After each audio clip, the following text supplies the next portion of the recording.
Right. కూటమి ప్రభుత్వం చేనేత కార్మికుల కోసం ఓ పథకం తీసుకొచ్చింది. అఫ్‌కోర్స్ అది మేనిఫెస్టోలో ఉన్నా లేకపోయినా సరే మొత్తానికైతే ఓ పథకం తీసుకొచ్చి వాళ్ళకొక ఆర్థిక చేయూతనిచ్చే భాగంలో ఈరోజు జాతీయ వేవర్స్ డే సందర్భంగా, నేషనల్ వేవర్స్ డే సందర్భంగా ఆగస్టు 7న నేతన్న సేవలు అనే పథకాన్ని ప్రారంభించింది.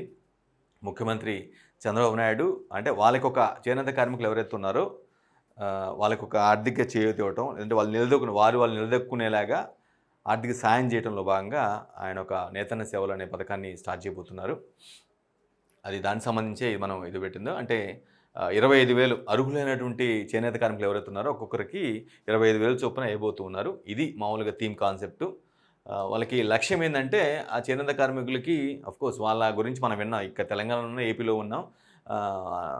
నేత నేస్తూ ఉంటారు. అంటే బట్టలు నేస్తూ ఉంటారు, దుస్తులు నేస్తూ ఉంటారు కాబట్టి వాళ్ళు చాలా అంటే ఆర్థిక ఇబ్బందులతో, లేదంటే వాళ్ళకి సరైన గిట్టుబాటు ధర లేక, లేదంటే మార్కెట్ అవ్వక వాళ్ళ వాళ్ళు తయారు చేసిన వస్తువులు దుస్తులు కానీ ఇవన్నీ కూడా చాలా ఇబ్బంది పడుతున్న పరిస్థితి కనిపిస్తున్నాం. మనం తెలంగాణలో చూసాం, ఏపీలో కూడా చూసాం.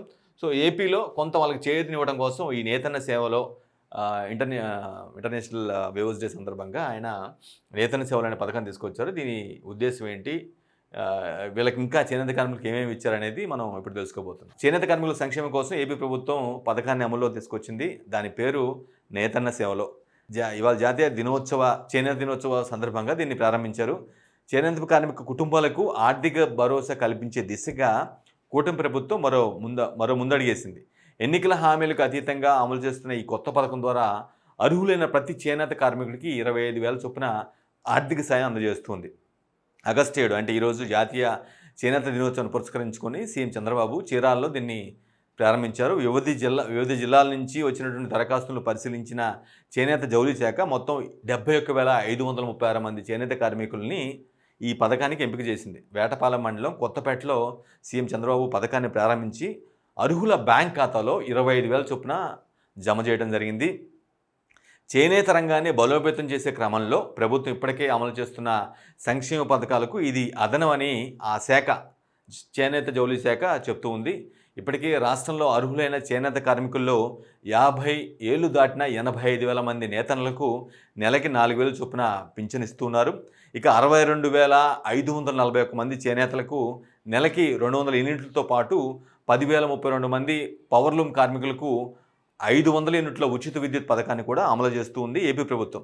మరోవైపు 109 చేనేత సహకార సంఘాలకు 79 కోట్లతో క్యాష్ క్రెడిట్, హ్యాండ్లూమ్ పార్కులు, చేనేత మ్యూజియం, టెక్స్టైల్ రీసైక్లింగ్ యూనిట్ కార్యక్రమాలతో చేనేత రంగానికి కూటమి ప్రభుత్వం ఊతమిస్తూ ఉంది.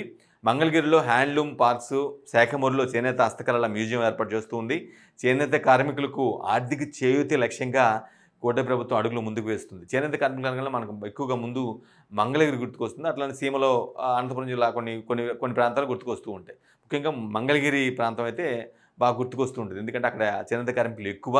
అక్కడ అదిగాక ముఖ్యమంత్రి కుమారుడు నారా లోకేష్ అక్కడ ఆయన స్వయంగా ప్రాతినిధ్యం వహిస్తున్నటువంటి నియోజకవర్గం కాబట్టి చేనేత కార్మికులకు పుషప్పే లక్ష్యంగా అక్కడ పెద్ద ఎత్తున ఆబ్వియస్గా ఆయన రిప్రజెంట్ చేస్తున్నటువంటి నియోజకవర్గంలో చేనేతలు ఎక్కువ మంది ఉన్నారు కాబట్టి అదొక prospect. At the same time ఓవరాల్గా రాష్ట్రంలో ఉన్నటువంటి చేనేత కార్మికులు ఎవరైతే ఉన్నారో వారికి కూడా కొంత లబ్ధి చేకూర్చేలాగా, వారి పట్ల వారికి కొంత ఆర్థిక చేయూత ఇచ్చేలాగా, వారి కాలమే వాళ్ళు నిలబడేలాగా, అంటే మగ్గాలన్నీ కూడా మాసిపోయాయి, మూలన పడ్డాయి అని ఏదైతే కొంత నానుల్లో ఉందో వాటికి నూతన ఉత్తేజం ఇచ్చేలాగా, ప్రేరణ ఇచ్చేలాగా ఈ పథకాన్ని తెచ్చినట్టుగా ప్రభుత్వం చెప్తూ ఉంది.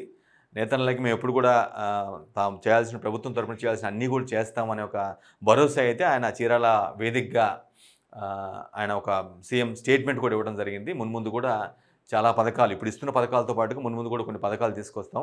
అర్హులైనటువంటి ప్రతి ఒక్కరికి కూడా వారిని దూరం పెట్టేది ఏమి ఉండదు. ఇందులో పైరవీలు కావచ్చు, రికమెండేషన్స్ కావచ్చు, ఇవేమి ఉండవు.